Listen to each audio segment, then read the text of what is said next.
Council classes में आप लोगों का एक बार फिर स्वागत है। 69,000 भर्ती में इतने ज़्यादा पेच हैं, इतने ज़्यादा पक्ष हैं, उन पे लगातार कई कार्यशालाओं में चर्चा हुई है। चूंकि 23 सितंबर 2024 को एक प्रकार से अंतिम सुनवाई होनी है, जो हाईकोर्ट डबल बेंच का ऑर्डर आया था रिजर्वेशन वाले मैटर पे, उसको चैलेंज किया गया है सुप्रीम कोर्ट में, जिस पर एक सुनवाई हो चुकी है। चूंकि उसमें कोई खास सुनवाई नहीं हो पाई, रिटेन सबमिशन का आदेश किया गया और स्टे किया गया डबल बेंच के ऑर्डर पर। अब 23 सितंबर को रिजर्वेशन वाले मैटर पे सुनवाई होनी है। वहां जो कुछ निर्णय होगा सर्वमान्य होगा और वहीं से सारा निर्णय होना है, और जो भी पक्ष विपक्ष है वहीं से उनको लाभ हानि का मामला बनना है। तो इसमें जो सबसे महत्वपूर्ण मामला मुझे लगा कि आज इस पे चर्चा कर लेनी चाहिए।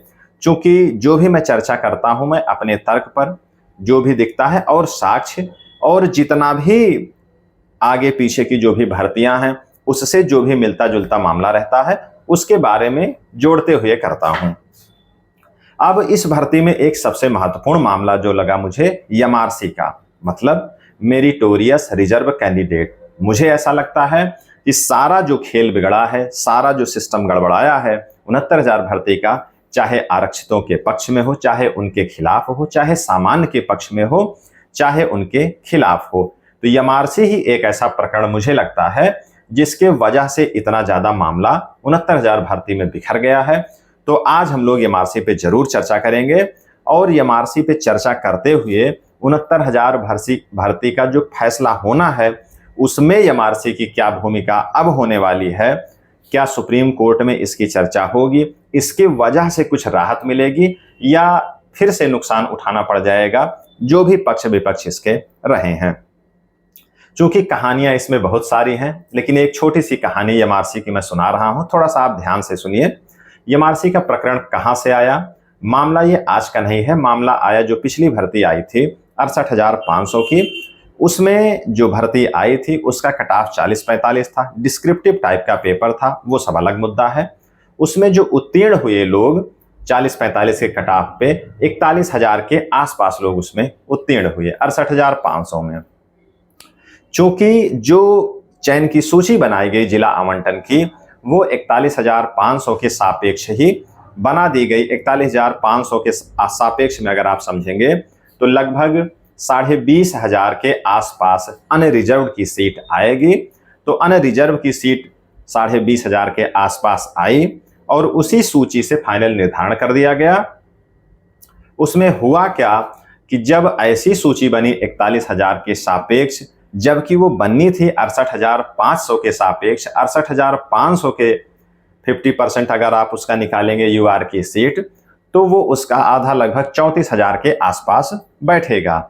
लेकिन जब 21,000 के आसपास बन गई तो उसका नतीजा क्या हुआ कि सीधे सीधे 6,000 के आसपास जनरल कैंडिडेट एकदम बाहर हो गए, उनको जिला आवंटित नहीं हो पाया। जबकि 68,000 के सापेक्ष अगर 41,000 के लगभग पद इतने उत्तीर्ण ही हुए हैं, तो ये माना जाना चाहिए कि जितने भी कैंडिडेट उत्तीर्ण हुए हैं सबको जिला मिल ही जाना चाहिए। एक तो 6,000 जनरल कैंडिडेट बाहर हुए, और दूसरा एक खेल हो गया उसमें, चूंकि पहली बार ऐसा हुआ कि स्टेट लेवल की मेरिट बनी, लेकिन जिला कैडर का पद होने की वजह से उसी जिला कैडर में यह विचार नहीं किया गया ये भर्ती जिला स्तर की है।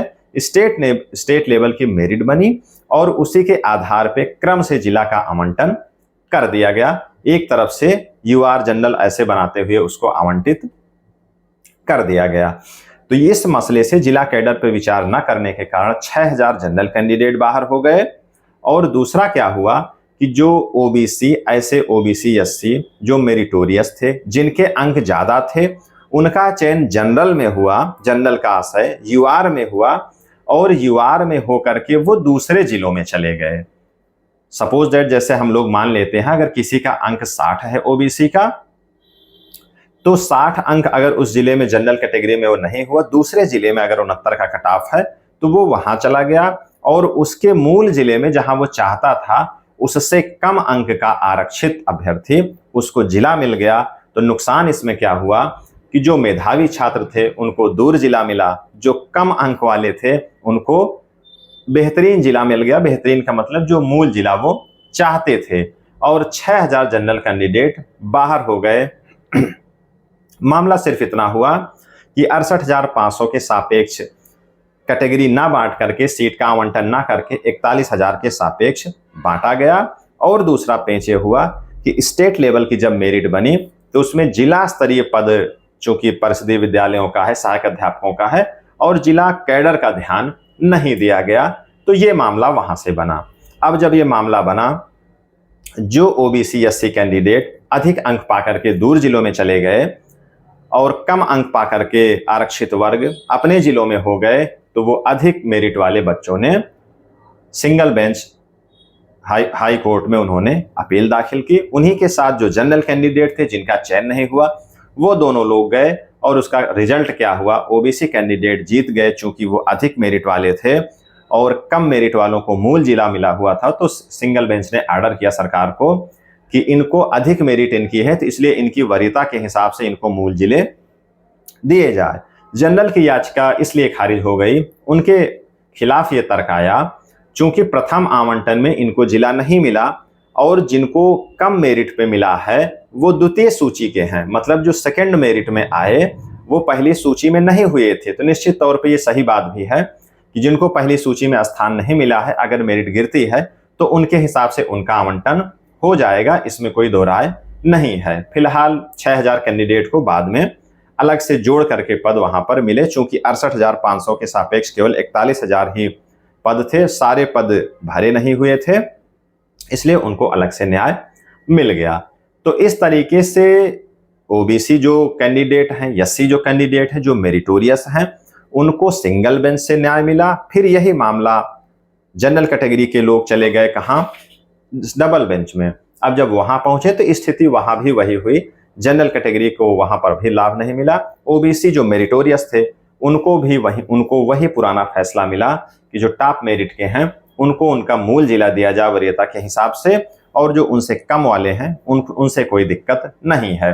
तो ओबीसी के एससी के आरक्षितों के पक्ष में फिर फैसला आया, और यहीं से जो शब्दावली निकल करके आई एमआरसी की, मेरिटोरियस रिजर्व कैंडिडेट, अर्थात वो मेधावी छात्र जो रिजर्व कैटेगरी के हैं और अधिक अंक पाने के उपरांत गलत तरीके से चयन होने पर, अर्थात जनरल कैटेगरी में यूआर की कैटेगरी में उनको डालने की वजह से वो दूसरे जिले में चले गए, उनसे कम मेरिट वाला आरक्षित वर्ग का अभ्यर्थी अपने मूल जिले में हो गया, और यहीं से एमआरसी का मामला आया। अब जब 68,500 की भर्ती खत्म हुई, 69,000 की भर्ती का आगाज हुआ, तो उसमें सरकार ये विवाद नहीं चाहती थी एमआरसी वाला, इसलिए उसने स्टेट लेवल की मेरिट बनाई, लेकिन एमआरसी को उसने लागू किया कि पुराना वाला जो पचड़ा है वो खत्म हो जाए, और जिले कैडर का उसने ध्यान दिया मेरिट बनाते समय। जब जिले कैडर का ध्यान दिया गया तो जो एमआरसी का कैंडिडेट है वह अधिक अंक पाया तो यूआर में गया, कम अंक पाया भले ही वो जनरल कैटेगरी दूसरे जनपद में यूआर से वो कंपीट कर सकता था, चूंकि वह रिजर्व कैटेगरी का था, इसलिए अपने जिले में यूआर से अगर कंपीट नहीं कर पाया तो वो रिजर्व कैटेगरी में जाकर के बैठ गया। इसका फायदा क्या हुआ, इसका नुकसान क्या हुआ? फायदा ये हुआ कि वो दूसरे जिले में जाकर के अनरिजर्व में अगर जाता तो एक सीट जनरल कैंडिडेट का नुकसान हो जाता, चूंकि अब वहां पर एक सीट जनरल को फायदा मिला। अब वो अपने जिले में रिजर्व कैटेगरी में अगर बैठ गया तो उस जिले के एक रिजर्व सीट का नुकसान हो गया, और यही कारण है कि आप देखते हैं चूंकि 69,000 भर्ती में 34,500 के आसपास पद बनने चाहिए क्लियर, तो उसमें जो जनरल कैंडिडेट हैं, अनरिजर्व कैंडिडेट हैं जनरल के, वो 34,500 के ज्यादा जिनकी रैंक है उनका भी चयन हो गया। चूंकि एमआरसी कैंडिडेट को आरक्षण का लाभ उस स्टेप पे मिलना चाहिए था, अगर उनको नीचे कर दिया जाता अगर जनरल में यूआर में, तो उनको रिजर्वेशन का लाभ ना मिल पाता और वही पुरानी स्थिति फिर हो जाती। इस पचड़े से बचने के लिए सरकार ने इन दोनों नियमों का पालन किया, स्टेट लेवल की मेरिट, जिला कैडर का आवंटन और एमआरसी का उपयोग। तो इस तरीके से ये कहानी है। चूंकि हम लोग एक लेक्चर मेथड के द्वारा समझ रहे हैं, कहानी ऐसी थी तो मुझे लगा 10 मिनट का समय इस कहानी पे समझा जाए। तो पूरा प्रकरण यही है। अंततः इसका कंक्लूजन क्या निकला 69,000 की भर्ती में, जो स्टेट लेवल एमआरसी और जिला कैडर का प्रयोग किया गया, इसमें मामला यह निकला कि जो ओबीसी कैंडिडेट है, जो रिजर्व कैंडिडेट है एमआरसी का, वो यूआर में उसका कट ऑफ मैच नहीं कर पाया, तो वो अपने रिजर्व सीट लेकर के अपना जिला वो पा गया। और जो जनरल कैंडिडेट हैं वो एमआरसी की वजह से अपनी नौकरी पा गए, कहीं भी उनको मिल गया तो उनको एक नौकरी मिली, और एमआरसी की वजह से आरक्षितों को अपना मूल जिला मिला। तो ये पूरी कहानी रही। अब थोड़ा सा हम लोग डाटा से समझते हैं कि कैसे क्या मसला है, थोड़ा संख्यात्मक रूप से समझ लें, कहानी में उतना समझ नहीं आता है। तो इस तरीके से सारा मामला आप समझ ही गए हैं। अब सीधे हम लोग मूल टॉपिक पे आते हैं। 68,500 हमने बताया कि पद थे, 34,250 यूआर बनना चाहिए, 41,556 उत्तीर्ण हुए, 20,800 बनना चाहिए।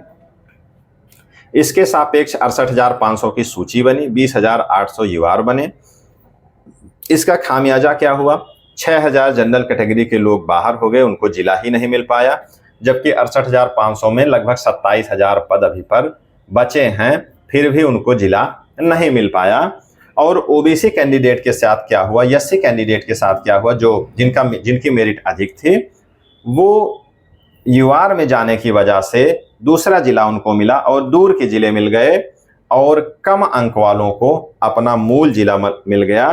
प्रदेश स्तर की सूची बनी, जिला स्तर का पद होने पे कोई ध्यान नहीं दिया गया। इसको सिंगल बेंच में अपील किया गया। जनरल कैंडिडेट ने याचिका की कि इतने हैं, उनको जो है जिला मिल नहीं पाया। चूंकि कोर्ट ने इसमें यह बताया कि जो भी ज्यादा अंक के हैं, अगर वो दूर जिले उनको मिल जाते हैं तो इसमें कोई दिक्कत नहीं है। जिनका कम अंक है वो द्वितीय सूची वाले हैं, इसलिए इनकी याचिका खारिज हो गई। मूल रूप से ओबीसी और एससी, कहने का आशय है कि जो आरक्षित वर्ग के हैं उनको इस याचिका में जीत मिली, और कम मेरिट वालों के खिलाफ इन्होंने याचिका दाखिल की थी, और उसमें स्पष्ट तौर पे यही बताया गया कि इनकी मेरिट ज्यादा है, इसलिए इनको जिला वरीयता इनका फिर से ध्यान देते हुए इनको मूल जिला दिया जाए। जो टॉप मेरिट वाले हैं, कम मेरिट वालों के लिए कोई चर्चा नहीं हुई। अब यही चीज को लेकर के विपक्ष डबल बेंच गया, वहां भी यही हश्र हुआ, जनरल कैंडिडेट की याचिका एक्सेप्ट नहीं हुई। ओबीसी और एससी और एसटी जो भी टॉप मेरिट वाले थे उनको जो है जीत मिली, और यही दोहराया गया कि उनको टॉप मेरिट वालों को जिले में वरीयता दी जाए। यहीं से एमआरसी का सिस्टम आया, मेरिटोरियस रिजर्व कैंडिडेट का। 69,000 की भर्ती में यही एमआरसी लागू हुआ। इसका फायदा यही मिला कि जो जनरल कैंडिडेट हैं उनको एक नौकरी मिली, और जो मेरिटोरियस कैंडिडेट हैं आरक्षित वर्ग के, उनको अपना मूल जिला मिला। और इसके पहले अगर आप देखना चाहें तो 72,825 में यही हुआ था स्टेट लेवल की मेरिट के साथ, कि उनको जो है अपना जिला मिल गया था, और जो जनरल कैंडिडेट हैं उनको वहां पे लाभ मिला था। अब थोड़ा सा हम लोग यहीं पे समझ लेते हैं कि आखिर वो लाभ मिला कैसे है। एमआरसी का थोड़ा सा प्रकरण लिख करके हम लोग समझ लेते हैं। जैसे मान लीजिए कोई ए जिला है, उसका जो यूआर का कट ऑफ है वो 69 है, 69 है। किसी आरक्षित वर्ग के कैंडिडेट का 70 अंक है, तो वो सीधा चला जाएगा यूआर में, बात खत्म। ऐसा कोई अभ्यर्थी जो आरक्षित का है उसके 68 हैं। चूंकि आप जान रहे हैं इस भर्ती में मोटा मोटा अगर देखा जाए तो 67 अंक के आसपास प्लस माइनस थोड़ा यूआर का कट ऑफ है पूरे यूपी में। मतलब 67 अंक के आसपास अगर किसी का है, मोटा मोटा हम समझते हैं, तो वो यूआर की कैटेगरी में पूरे स्टेट में कहीं ना कहीं उसको मौका मिल सकता है, चाहे वो जिस कैटेगरी का है। चूंकि ये 67 से अधिक है 68, जो इस संबंधित जिले में वो चाहता है, इसका कट ऑफ कितना है, 69 है, इसलिए अब इसको यहां यूआर पे मौका नहीं मिलेगा। क्योंकि ये रिजर्व कैटेगरी का है तो इसको अब उससे नीचे बी जिले में मिलना चाहिए था, क्योंकि यूपी में जो कट ऑफ है वो 67 का है, तो 67 से नीचे कहीं मिलना चाहिए। अब अगर उसको नीचे दिया जाएगा, 68 को बी जिला अगर मिल गया, तो नुकसान क्या होगा कि एक जनरल कैंडिडेट का नुकसान हो जाएगा, वो इस भर्ती प्रक्रिया से बाहर हो जाएगा। इसमें कोई बुराई नहीं है, क्योंकि जो भर्ती प्रक्रिया से बाहर होगा वो 68 से कम ही होगा। एक तो ये मामला है। दूसरा ये है कि अगर इसको बी जिला मिल गया तो इसको कैटेगरी का लाभ कहाँ मिला? जो आरक्षित वर्ग का बच्चा है इसको कहाँ लाभ मिला? अब इसको अगर लाभ नहीं मिला, ये दूसरा जिला मिल गया इसको, चलिए कोई बात नहीं। अब एक दूसरा मामला है कि उस संबंधित जिले में फिर जो ओबीसी का कट ऑफ होगा, एससी का कट ऑफ होगा, एसटी का कट ऑफ होगा, जो भी होगा, अब वो 68 से कम ही होगा। 68 लेकर के अगर दूसरे चला जाएगा तो अब जहां यहां आवंटन होना है तो वो हम मान के चलते हैं 67 पर किसी आरक्षित को वो जिला मिल जाएगा। तो ये 68 अंक पा करके ये आरक्षित अभ्यर्थी दूसरे जिले में चला गया, 67 अंक पा करके एक आरक्षित अभ्यर्थी अपना मूल जिला पा गया। जनरल कैटेगरी की एक सीट का नुकसान हुआ, ये यूआर में आकर के फाइट किया, क्योंकि जनरल को केवल यूआर में ही फाइट करने का मौका मिलेगा संबंधित भर्ती में अगर बात करें तो उसका नुकसान हुआ। एक तो ये मसला हुआ। दूसरा, इस रिजर्व कैंडिडेट को 68 अंक पा करके दूसरा जिला मिला और 67 पा करके उससे कम वाला मेरिट वाला मूल जिला पाया, तो इसको आरक्षण का लाभ नहीं मिला। यही मसला एमआरसी का है। साफ तौर पे मेरिटोरियस कैंडिडेट के साथ नुकसान ना हो। किया क्या गया एमआरसी के फैसले में, जो डबल बेंच का फैसला आया था, इसमें किया क्या गया कि 68 वाला ये अभ्यर्थी, रिजर्व का ये अभ्यर्थी अगर उस जिले की कट ऑफ को नहीं क्रॉस कर पाया यूआर के, तो उसको उस जिले की ओबीसी का, सपोज दैट ये ओबीसी का अभ्यर्थी है, तो उस जिले में ओबीसी का ये पहला कैंडिडेट बन गया अपनी सीट पर। उस जिले के आवंटन के हिसाब से 27% की रिजर्व सीट से 1% ये चला गया। अब 1 पे ये बैठ गया, चूंकि इसका 68 अंक है, स्टेट लेवल यूआर का 67 अंक है, ये चाहता तो यूआर में कहीं भी सेलेक्ट हो सकता था। अब ये अपनी सीट पे बैठ गया। सपोज दैट उस 27 ही मान लेते हैं, उस जिले में 27 ओबीसी की सीट है और 50 जनरल की सीट है। यूआर की अगर हम कह लें, यूआर की सीट है, दूसरे जिले में 50 है, तो यहाँ एक जो रिजर्व कैटेगरी ओबीसी आया तो इसने अब सीट की संख्या कर दी 26। एक सीट ये बैठ गया। अब चूंकि ये स्टेट लेवल की मेरिट में था, तो यहाँ एक सीट जो है का जो नुकसान होना था, यहाँ 49 हो जाता अगर ये आता, तो 49 ना हुआ बल्कि 50 ही ये रहा। तो ओबीसी कैंडिडेट की सीट घट गई, एक कम हो गई और एक जनरल का यहाँ पर फायदा हो गया। यही पूरा मसला हुआ है इस पूरे प्रकरण में। एमआरसी कैंडिडेट का जो रिजर्व कैंडिडेट है उसको आरक्षण का यहाँ लाभ मिला और कम मेरिट का जो आरक्षित है वो भर्ती प्रक्रिया से बाहर हो गया, और जो कम मेरिट का जनरल कैटेगरी का बच्चा है, अभ्यर्थी है, उसको इस भर्ती प्रक्रिया में लाभ मिल गया। चूंकि आरक्षित वर्ग के अभ्यर्थी अपना जिला कैडर की वजह से, अपना मूल जिला लेने की वजह से, यूआर में फाइट ना कर पाने की वजह से फिर वो अपनी रिजर्व कैटेगरी की सीट लेते चले गए।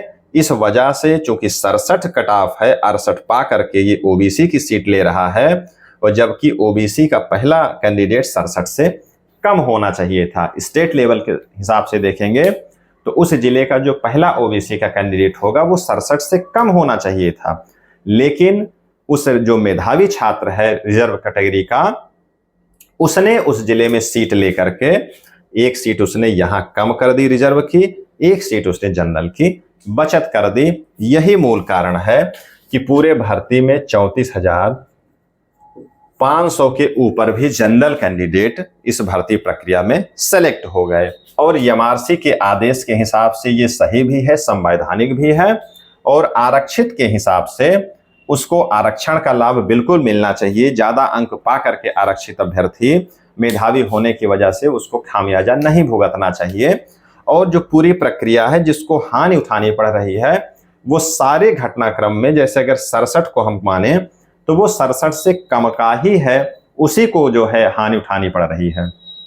ऐसा नहीं है कि कोई 69-70 गुणांक लेकर के कोई भी आरक्षित या जनरल उसको हानि उठानी पड़ रही है।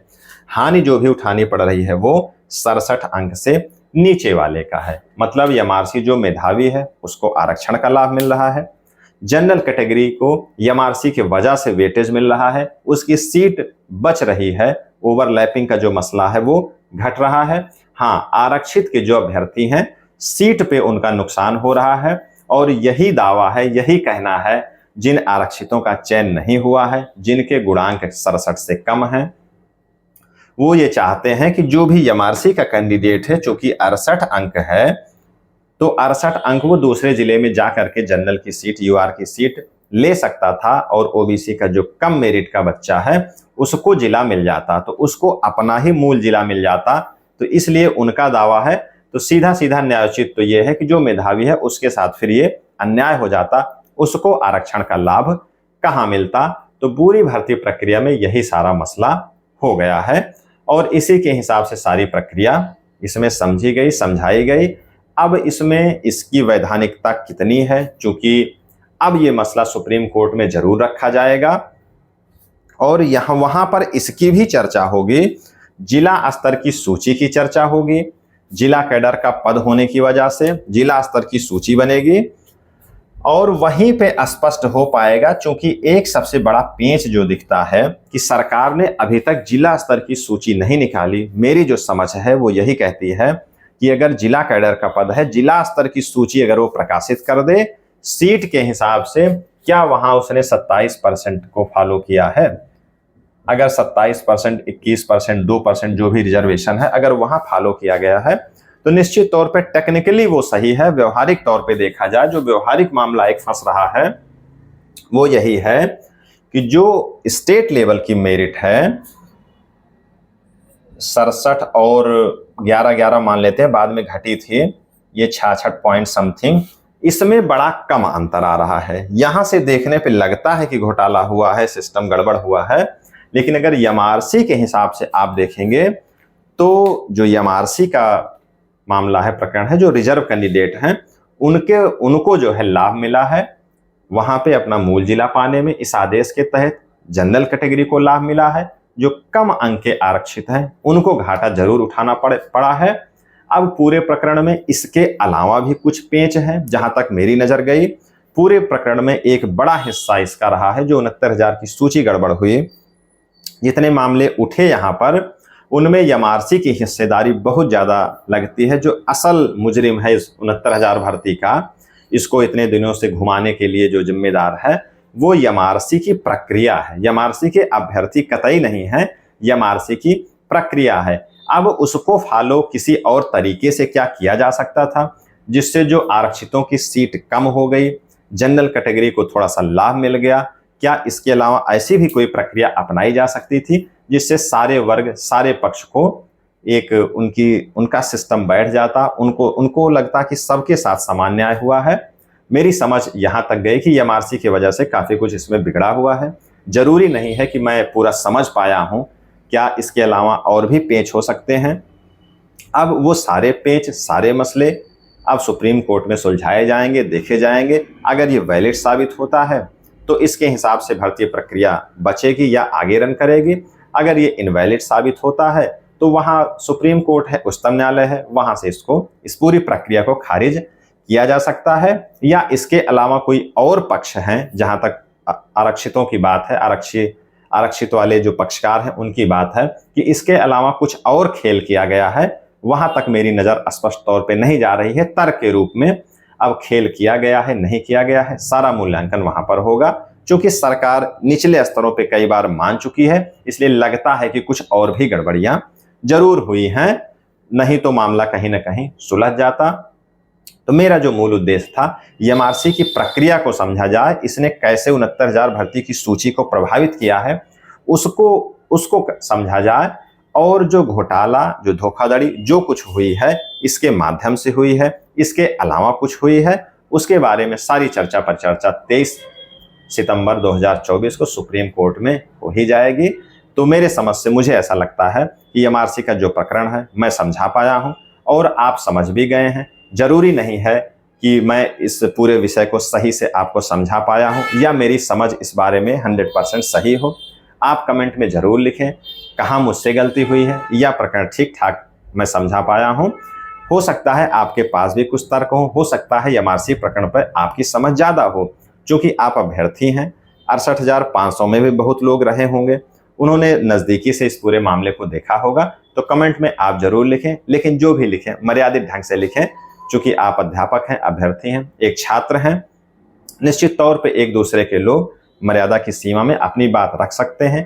तर्क से रखेंगे तो निश्चित तौर पे वो सुझाव माना जाएगा और उसका सम्मान सभी लोग करेंगे।